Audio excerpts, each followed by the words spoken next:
Let's do this 2021 scholarship question today. It says, find all the possible pairs of positive rational numbers that add up to 11 and find the pair that maximize the product of the square of the first number and the cube of the second number. Right. So the first sentence tells us that we are adding two rational numbers. So let them be x and y, and when we add them, it gives us 11. Right? And then we have to find the product of the square of the first number. So product of the square of the first number and cube of the second number. Right? And for this one, we need to maximize it. Right? Whenever it comes to optimization, maximizing or something, what we usually do is we differentiate it with respect to either x or y. We'll have to see what we want to do. Differentiate with respect to, let us suppose, x, and we need to put that derivative equals to 0 to find the turning points, right? Or to find the point where it is maximum or minimum. So this is the process that we are going to follow. Let's see how we do that. So now we have x plus y is equals to 11. In my product, I have x square and y cube, right? So here, I believe if I substitute x, because the square, it's easier. We know the formula a square plus b whole square. So if need be, we might have to do that. So let's substitute x. I will now put x is equals to 11 minus y, right? And then substitute that in the product equation. So product will be equals to 11 minus y whole square, y cube. All right.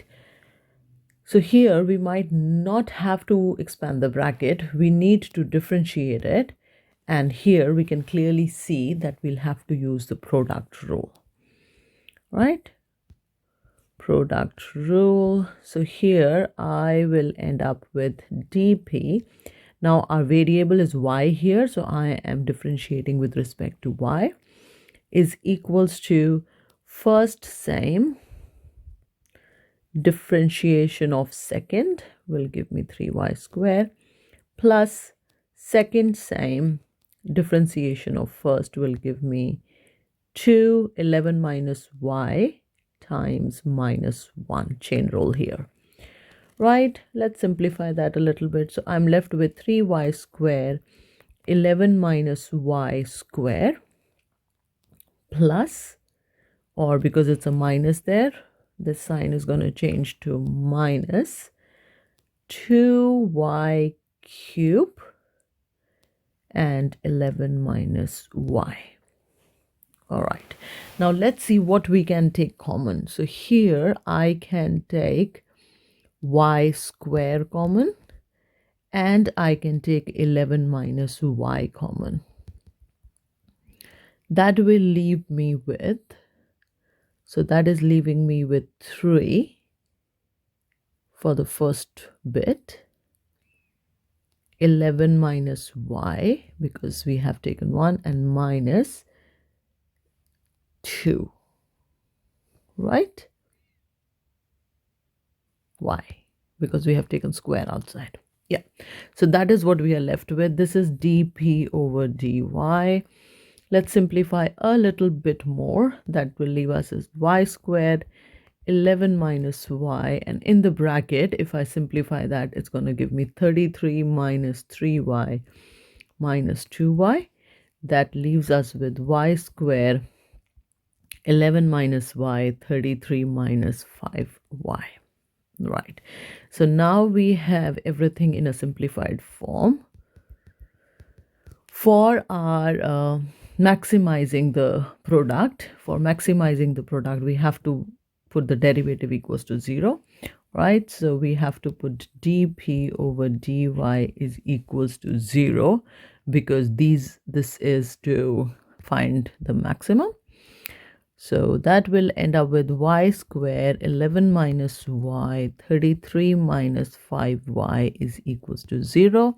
Now we have to put each of that bracket equals to 0. So y squared when it's 0, y is equals to 0. 11 minus y is 0. 11 is equals to y is equals to 11.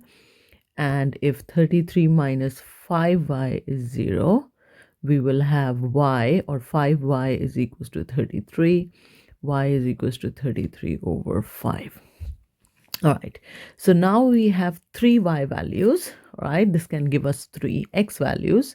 But before we find that, we have to see, are these valid values for the product? So our product was square of the first number and cube of the next, right? So here we can put y is equals to 0. So if we put y is equals to 0 here, product is going to become 0, right? So that is not going to help us anymore. The other value is y is equals to 11.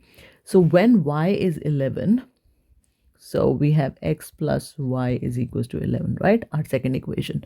So when y is 11, x becomes 0, right? And that is also going to give us product of 0.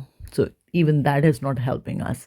So the only value left that can be used is y is equals to 33 over 5, and that's called the absolute maximum value.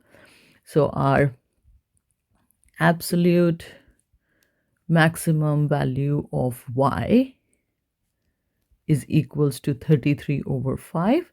So when we put 33 over 5, we can find the value of x. So x plus y is equals to 11. We know that. So x is equals to 11 minus 33 over 5, because that is our y value.